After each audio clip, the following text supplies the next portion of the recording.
Actually, effect is disastrous.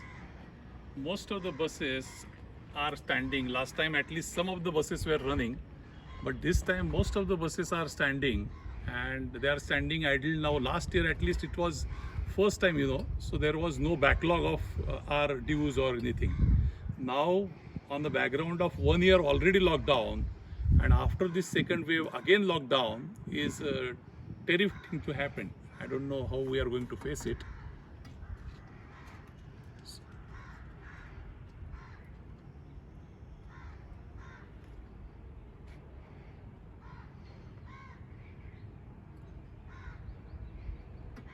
Right,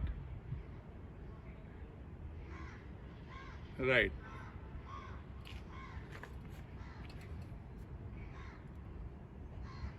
absolutely.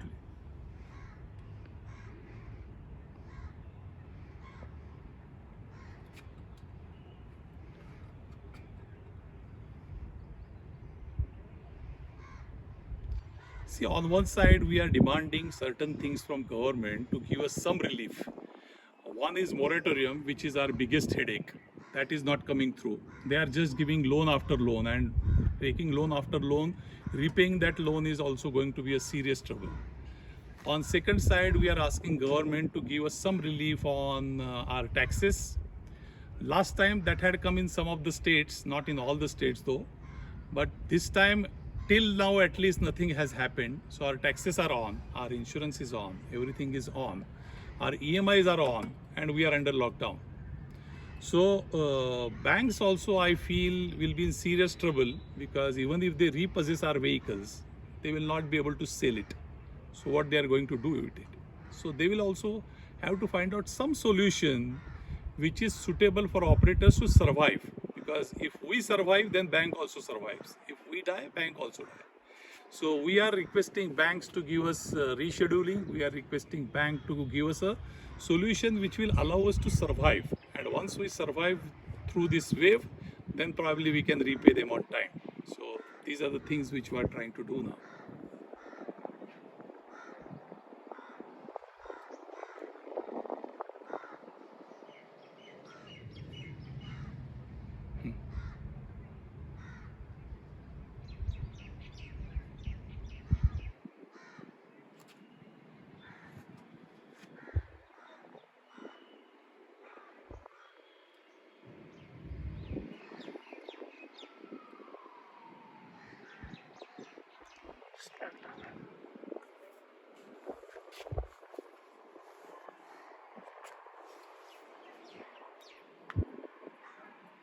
So last time, December onwards, we could see some recovery till February.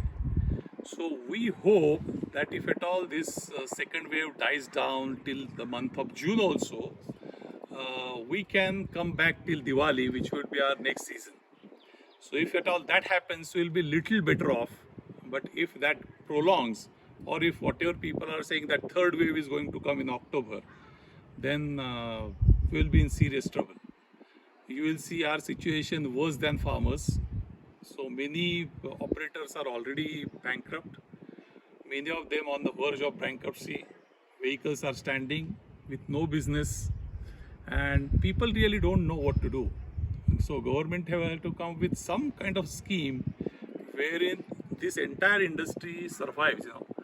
Once upon a time, our turnover in India, we have about 19 lakh buses, and today, out of 19 lakh buses, majority of the buses are off-road. So it's a huge number. So how many banks and how many vehicles they will repossess? So it's a serious situation for entire industry, not only for operators. So government will have to find out some solution. Waiver on interest, rescheduling of loans, then longer term moratorium, at least for next 1 year.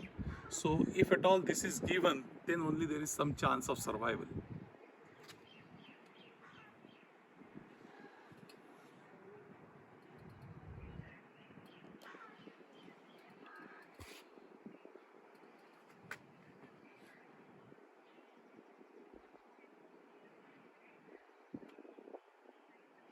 See, we are into 8 different segments. One segment which is public transport, what we are referring to, which is mostly urban transport and state transport undertakings or intercity buses, what we operate. Out of 19 lakh, only 1,51,000 buses are owned by government. All balance buses are owned by private. So, if at all, if I run bus, I am unable to recover even my diesel cost. So question is whether to run those buses or keep them standing, because the situation is more business, more losses. So if you run your bus, then you are into more trouble. If you keep your bus, you're already in trouble. So school buses are entirely closed for now 14 months. IT companies, they also use lot of buses. Those buses are also closed for about now 14 months. Tourism buses, they were on for some couple of months in between, but they are also mostly off-road. So that sector is totally lost. Fourth sector is company contract for manufacturing sector. Those buses are running little bit because manufacturing sector is on. But public transport, even if you are permitted to plying your buses is not an option because there are no people to board the bus. So what do we do by applying those buses? So all around situation is terrible.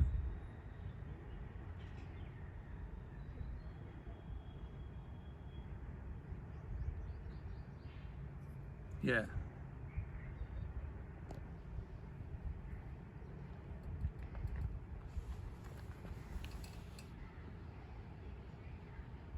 Yeah, yeah, yeah.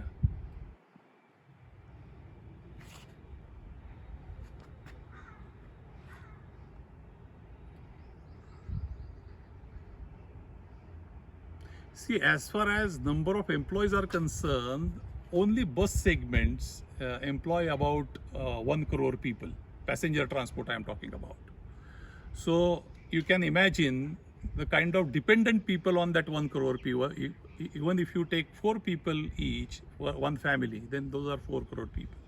And at least 4 times the more number of people are dependent on this industry, like you said, shopkeepers, tourism related tour guides, or other, even our spare part dealers or other industries which are dependent on passenger transport.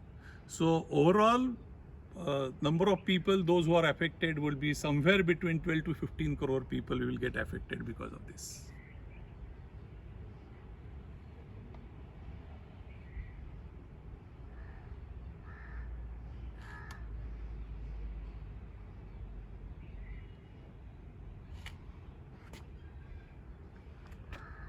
Okay. The only thing which I think you need to stress upon is unless government comes up with some real money kind of thing, only giving loans is not going to help. And even if they give loan, that has to be for a much longer period with moratorium. And what do we do with our existing loans? So moratorium for next 1 year is must. Without moratorium, and that too, some government will have to shell out money to pay interest to the banks. Unless that happens, paying interest on idle vehicles and then repaying afterwards is going to be seriously troublesome.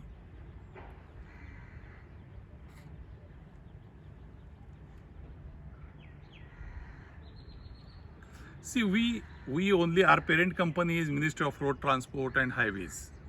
So we met Mr. Gadkari. He said he will try to convince finance minister to support us in some way or the other. But whatever was in his capacity, like for example, bringing in some changes in laws and bringing in some different kind of permits, that they have done. They have even in fact given extension for validity of our documents. So they have tried their best to support us. But from finance ministry side, there is no support whatsoever apart from giving us additional loans.